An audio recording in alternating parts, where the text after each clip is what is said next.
اور جس طرح دوسرے کاموں پہ پریشرائز کر کے پی ایم ایل این کو پنجاب کے حصے پہ کمپرومائز کرنے پہ فورس کیا گیا تھا، اس طرح کا ایک اور واردات ہونے جا رہی ہے، اور آپ اور میں یہ واردات ہوتے دیکھ سکتے ہیں، کیونکہ دل بہت بڑا ہے نواز شریف صاحب کا، اور وہ اکثر، اور شہباز شریف صاحب کا بھی، اور وہ اکثر پنجاب کے مفادات گیو ان کر دیا کرتے ہیں as compare to other provinces. بہرحال یہ معاملہ ہے ان کا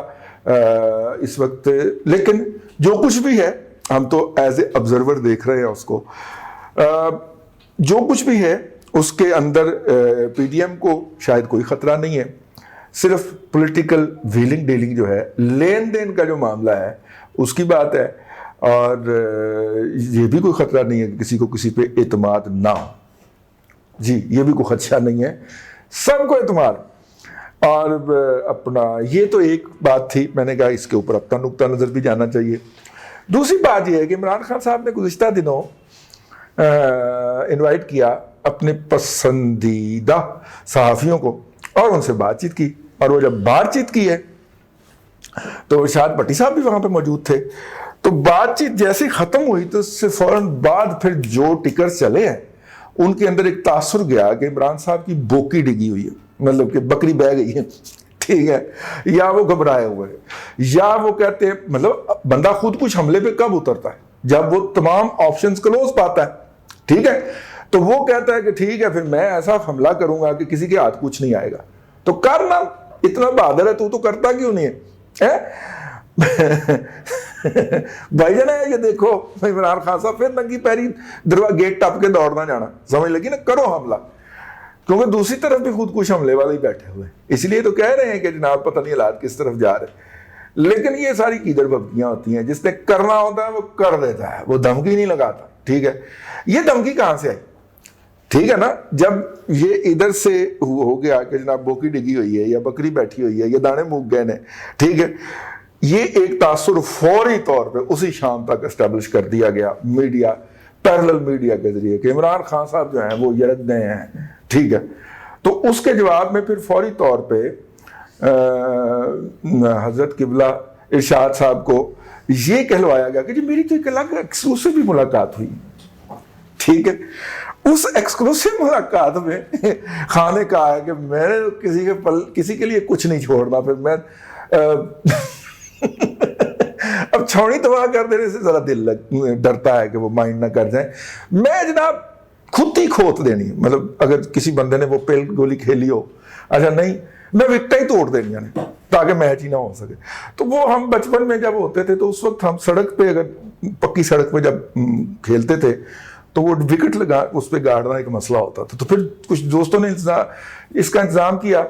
کہ وہ جو دروازے کھڑکیاں بناتا ہے لوہے والی، اس سے 3 وکٹیں بنوا لی اور نیچے سٹینڈ لگ گیا، جہاں پہ کرکٹ کھیلنا ہوتا وہاں پہ وہ رکھ دی جاتی۔ تو عمران صاحب کا یہ کہنا ہے کہ جب میں باری لے لوں گا تو میں وکٹیں ہی چوک کے کار لے وکٹیں اٹھا کے اپنے ساتھ لے جاؤں گا۔ سر میچ تو ہو رہا ہے، میچ تو ہوتا رہے گا، آپ اپنی باری لے کے اگر بھاگنے لگیں گے تو وہ باقی لوگ اپنی وکٹیں گاڑ لیں گے، وہ تو مسئلہ نہیں، ٹھیک ہے۔ تو لیکن یہ کیوں کیا گیا؟ یہ اس تاثر کو دور کرنے کے لیے ارشاد بٹی کا انٹرویو جناب محترم حضرت قبلہ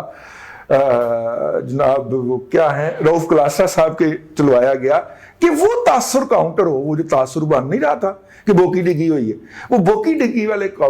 تاثر کو کاؤنٹر کرنے کے لیے خدمات تو پھر بٹی صاحب کی ہیں نا جی۔ ارشاد بٹی صاحب کے ساتھ تو تراؤ ہوا ہے، وہ ان کے بچوں کا تو دودھ پی گیا تھا نواز شریف، تو اس لیے نواز شریف کے ساتھ تو ان کو پرانی خار ہے، دودھ جو پی گیا تھا، تو اس لیے ان سے یہ پھر انٹرویو ادھر کروایا گیا اور 2-4 جگہوں پہ دلوایا گیا۔ میڈیا مینجمنٹ اس کا پتہ لگ گیا نا آپ کو، میڈیا مینجمنٹ کون کر رہا، ٹھیک ہے نا، اس لیے کوئی نیوٹرل نہیں ہے اس کے اندر، وہ فل فورس کے ساتھ میڈیا مینجمنٹ کر رہے ہیں۔ تو یہ وہ میڈیا مینجمنٹ ہوئی ہے کہ وہ عمران خان کے بارے میں جو تاثر گیا ہے اپنے چنیدہ پسندیدہ دیدہ صحافیوں کے سامنے بیٹھ کے جو موصوف تاثر دے گئے تھے اس کو ظاہر کرنے کے لیے کیا گیا۔ یہ میڈیا کے اندر بہت زیادہ کرنا پڑتا ہے، اور خاص طور پہ جب آپ کے لیے مارکیٹیبل کموڈٹی جو ہے وہ ویک ہو تو پھر یہ لازمی کرنا پڑتا ہے۔ تو وہ کیا گیا۔ جب نواز شریف صاحب شروع میں آئے تھے تو ان کے میڈیا مینیجرز کو بھی اس طرح کی بڑی بڑی حرکتیں کرنا پڑتی تھی۔ مجھے یاد ہے کہ ایک دفعہ الحمرہ میں ایک فنکشن میں اپنا وہ لطیفہ سنا گئے کہ جناب، تو وہ لطیفہ سنا گئے، وہ لطیفہ کو اچھا اتنا مناسب نہیں تھا، لیکن غیر مناسب بھی نہیں تھا، لیکن نہیں تھا، تو وہ ان کے میڈیا مینیجر صاحب کو پھر اس وقت ہم نے انٹرٹین کیا، انہوں نے آ کہا جی لطیفہ نہیں جانا چاہیے، ٹھیک ہے، نہ جلکیوں میں نہ مین خبر میں، تو وہ نہیں گیا تھا، اس وقت ایک ہی پی ٹی وی ہوتا تھا، تو پی ٹی وی تو اپنا تھا ان کا، اس وقت وہ اقتدار میں تھے، تو وہ پرائیویٹ اخبارات ہوتے تھے اس وقت تو وہاں پہ، تو مارکیٹیبل پروڈکٹ ویک ہو تو میڈیا مینیجر کو پھر اس طرح کی حرکتیں کرنی پڑتی ہیں،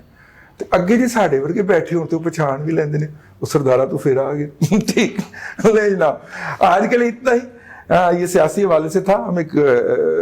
دوسرے حوالوں سے ہم آپ ویلاگ اگلے ویلاگ میں حاضر ہوں گے۔ میں فیڈ بیک دینا چاہیں تو نیچے ہمارا ای میل ایڈریس ہے اور نیچے 2 اکاؤنٹس نمبر بھی ہیں، اگر آپ اس کو سپورٹ کرنا چاہیں ہمارے اس انیشیٹو کو، تو اللہ آپ کو آسانیاں عطا کرے اور آسانیاں خلق خدا میں تقسیم کرنے کی توفیق عطا کرے۔